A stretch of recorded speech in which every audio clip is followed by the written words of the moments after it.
All right, how's everybody doing? So this is a member of a class of camera that I've become interested in lately because they're inexpensive and very well built. And as the electronic cameras of the 1980s and 90s and early 2000s begin to fail, then the photographic community or the analog community needs to begin looking at well-built mechanical alternatives, which we can continue using well into the future. And this particular class of camera remains inexpensive, fairly well available. They're not hard to find, and they're well built and reliable. Well, with a caveat, which I'll get to in just a moment. So this class of camera. This is a Vito CL, Voigtlander Vito CL. And these were made in the 1960s. There was a previous series of Vito B.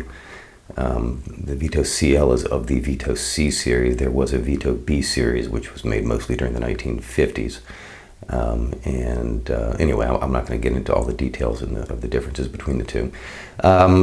So this features a leaf shutter made by the German firm Gautier. I'm pronouncing it Gautier. I don't know if that's correct or not. Gauthier, I believe is how it was spelled. And they made the Compor and Prontor line of shutters. The Prontor, or the Pronto or Prontor, were the more budget-friendly line, which appeared in the viewfinder cameras. And this has a Pronto LK, which is a shutter with speeds ranging from 1/500th to 15 plus B, which you can see here. And these are viewfinder cameras, which is to say that they do not offer any focusing aids. You have to zone focus them. So here's your focusing index mark.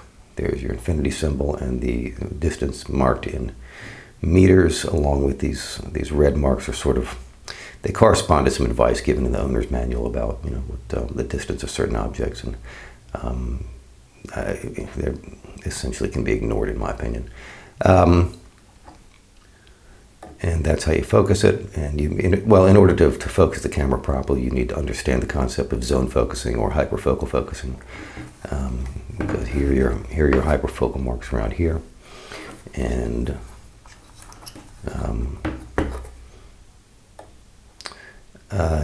it offers no focusing aids other than the hyperfocal marks and the zone focusing system.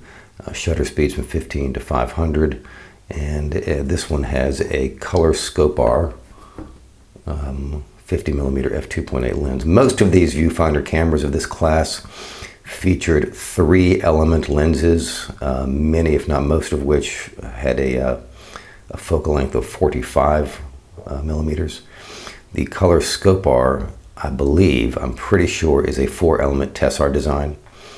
So it should give somewhat better image quality than 3-element lenses, at least in theory. I think it should.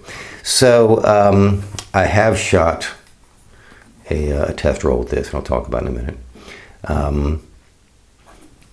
Here's your shutter release here. There we go. You hear that? Probably not. Anyway, there. That's how you advance the film. It's a rather long throw, and that's one of the problems I had when I shot my first roll with this. Was the film advance? I would go to advance the film, and I'd lose purchase right about here, and it would slip back, and it wouldn't be fully advanced. So then on the second roll of film, I made sure to be very careful about advancing it all the way. But this thing is all metal. The release button here is plastic, and that's really about it. On the exterior of the camera, there's not much else in terms of plastic. Very well made. In order to open the back of the camera, you squeeze these two latches, which I think is a neat system. Most of these you would just pull down on a latch right here, but this one you have to squeeze these two, and it pops open. And when you're ready to rewind, you take that, you slide that to the left here, and this pops up automatically for the rewind. So that's a neat little trick there. All in all, very well built. Here's your meter readout. There's no meter readout in the viewfinder on this model. Apparently, on a handful of the CLs, there was meter readout in the viewfinder, but not on this one. It's just a nice, basic, well-built camera. So, as I said, when I shot my first roll of film, I accidentally I wasn't always winding the film forward properly, and I was like releasing it here, and just slipped like so. And so what the result I got, here's my test roll. So I got some uneven spacing on some of these on the first set of shots. This is an overlap right here, because apparently I didn't advance the film fully. Here's another overlap right there. You see there's no spacing between the film. Very narrow spacing, narrow spacing, narrow spacing. That continued up until the end of this roll of film. Rather narrow, but at least uniform. I mean, it's narrow but uniform. Up until, again, there's towards the end of the roll. There's another overlap shot, again, because apparently I did the advance lever slipped. And so the two images overlap. There's no spacing whatsoever. But all in all, not a bad test roll. Then this test roll was with the Pan 200, which I've been trying out lately, and I'm not particularly impressed with. So I decided to shoot another roll with some better film. And here's my second test roll with some FP4. And that's when things started to go poorly. Again, you notice that the spacing here between these shots is rather generous. There's rather wide spacing. And again, when on this roll, when I shot this roll, I was very careful. Every single shot, I mean, I didn't slip once. Every single shot I would make sure I would advance it all the way around before releasing. So there shouldn't be any problems with frame spacing. But the frame spacing was a little wide. And then this one here, we have an overlap right here. Again, wide, overlap, narrow, very wide, very wide, very wide, and then and then they all just started overlapping. So what happened was I noticed that the frame counter at the bottom here, it's a countdown frame counter, and it was at like about 12 or so. And I noticed that it wasn't counting down. And I would look back, and I'd turn the camera over and look back and like, it was at 12 a minute ago. Now it's at 11. Why? But I'm sure I've shot more than one frame. Again, I shoot a few more frames. Look at the bottom. I'm like, why isn't it? It's not even at 10 yet. Why is that? That's unusual. It just struck me as odd that the countdown counter just seemed to be frozen or stopping. Well, that's simply because the advance mechanism failed.